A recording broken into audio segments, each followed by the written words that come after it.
So, dapat yan, hindi yan pipitik pag kumukulo na ng ganyan. Gaya yan, kumukulo na siya, so nakakook pa rin. So, ibig sabihin nito, good na yan pagka ganyan. So, pwede. Okay guys, magandang araw. Natambakan na naman tayo ng gawain, Pero ito, nakabalik na tayo sa shop.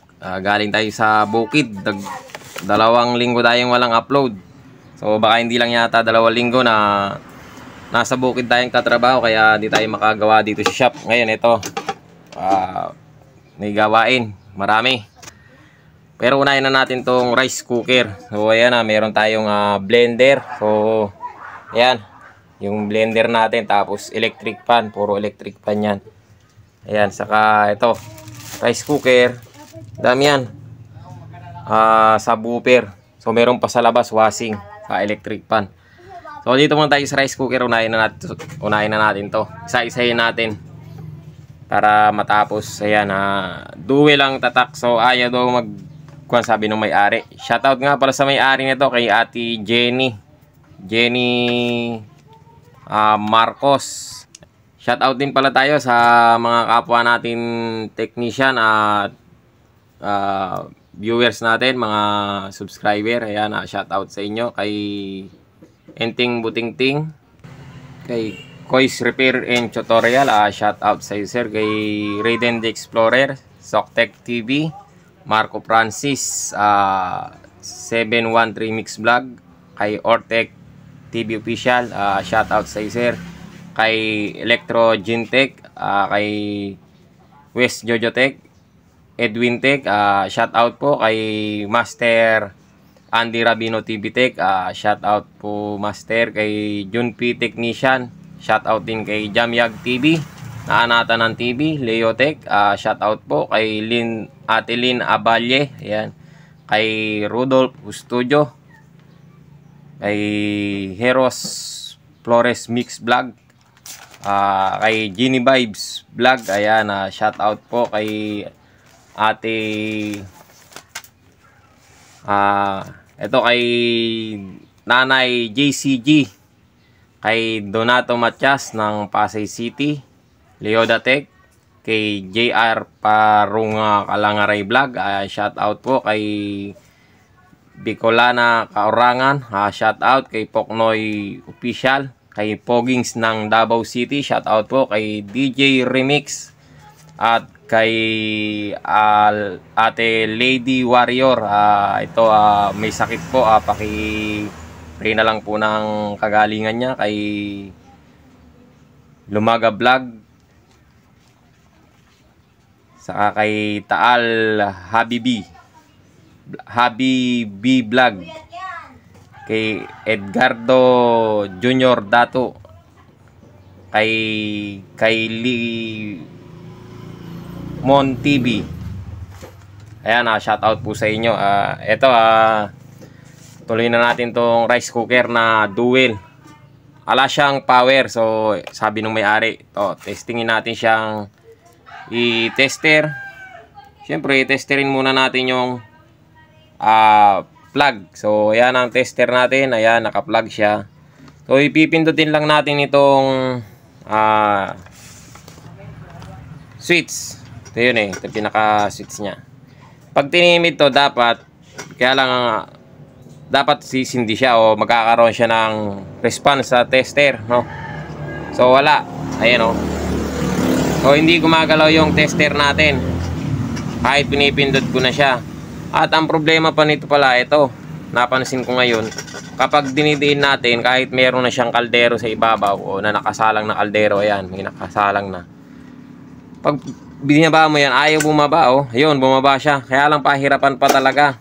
Ayan, ayaw niyang bumaba. Oo nga. Kung hindi mo ititimid ng mabuti, hindi siya bababa. Dapat yan, bababa yan ng, ayan, Kung hindi ka magagalit at titimid ng gusto, hindi siya bababa. So may problema rin niya sa switch. Check natin. Pero buksan muna natin siya para malaman natin kung ano ang problema niya. Yan. So ayan guys, nabuksan na natin siya. Tanggal na natin yung pinakatakip niya. Sa ganito, pagka yung switch ay ayaw bumaba o kagaya kanina, hirap na mag-lock. Kailangan pa itimid mabuti. Kung gagawin natin dyan ito, ibabali lang natin to. Babaluktutin lang para medyo, kasi ano siya, nakaangat pa siya. Para bumaba ito. Para bumaba ng gusto. So, ganun lang, babaliin lang yan. Ang problema nito, ito, kasi ayaw niyang mag-power. Wala siyang power. Ang problema niyan, itong fuse. Ang fuse nga pala ng rice cooker, yan, nakatago din. Yan. Ito. Yan, merong kulay puti na to. Spaghetti tube sabi nila dyan eh. So, paano ba? Tetesterin natin yan dito. Yung kulay red. Yan, tusukin lang natin. So, saka itong isang kulay red. So, dapat magkakaroon ng continuity yan dito sa may tester natin. So, wala. So, ibig sabihin may problema yung fuse niya. Ayan, oh. Wala. Hindi siya pumapalo o gumagalaw. So, ibig sabihin, sira ang fuse nito. So, ang gagawin lang natin dyan, bypass natin yung fuse niya. Pwede naman i-bypass to. Re-recta lang natin. Kaya lang, pag mag-recta kayo ng ganito, kasi ang fuse nito nasa 10 amperes yata to. Pagkakalam ko dito, 10 amperes eh. Pero, tignan natin. Tapos, pagka gano'n na medyo mataas yung amperahe niya, ang gagawin lang dyan, yung wire, kung magbabypass kayo, yung wire niya, mga 3 linya o 3 hibla. 3 hibla ng wire, mga ganon. Pag medyo mataba yung gagamitin. Pag payat ang wire, gawin yung 4, pwede na. Pero kung yung gagawing, kung yung ididikit na yung talagang bypass na malaki talaga. Kasi hindi na puputok, kung magkaroon ng problema, baka masunog yung Kailangan mga ganun lang. Kakabit na wire dyan. So, buksan muna natin para makita natin kung ilang ampere siya. Okay, nakalag ko na siya. Itong fuse niya. Ayan. So, testerin natin siya uli. Para makita. Ayan. So, ganyan lang ang pag-test niya. So, tignan natin sa tester. So, hindi talaga siya pumalo. Ibig sabihin, pag ganyan hindi pumalo, sira. Kasi, fuse yan eh. Dapat dyan, may continuity.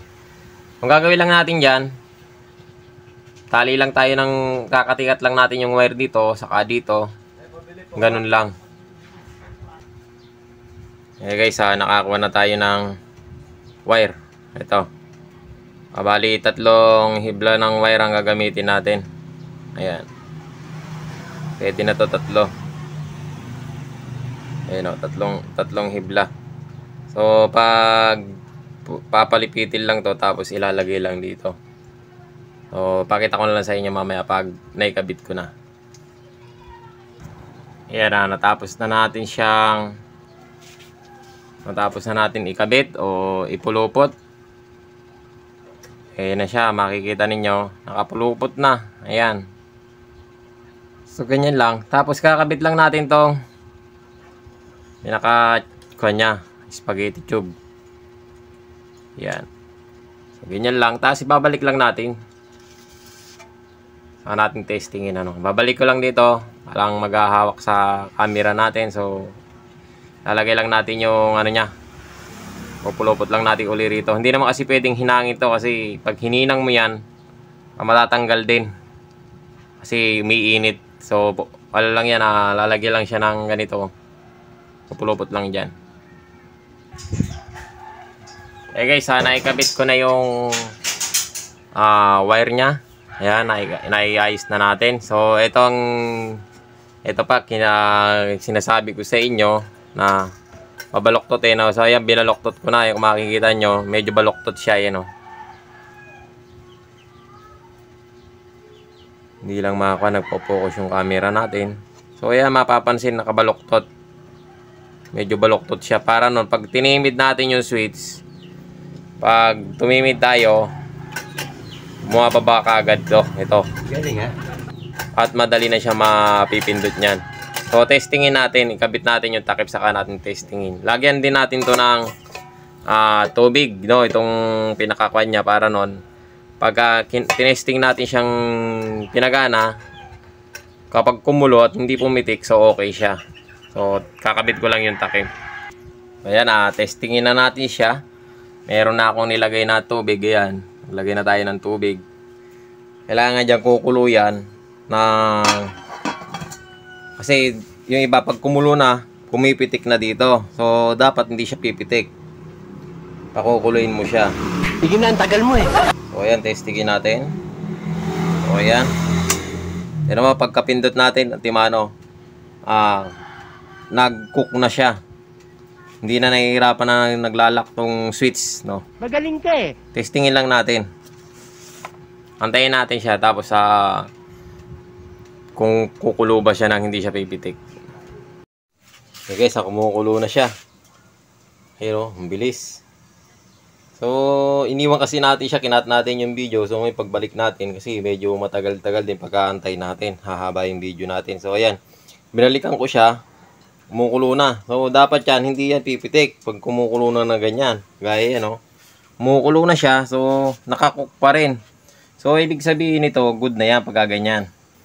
Pwede natin siyang bunutin kasi kumukulo na. So ayan, no? Makikita ninyo. Uy, mainit. Tanga talaga. Yan. So ayan, no? Hindi nyo kumukulo na siya. So ibig sabihin, okay na pag ganyan, good na yan. So, pwede na natin itapon yung tubig. Baka makapaso tayo, no? So, palamigin lang natin ng konti. Tapos, saka na lang natin siya itapon.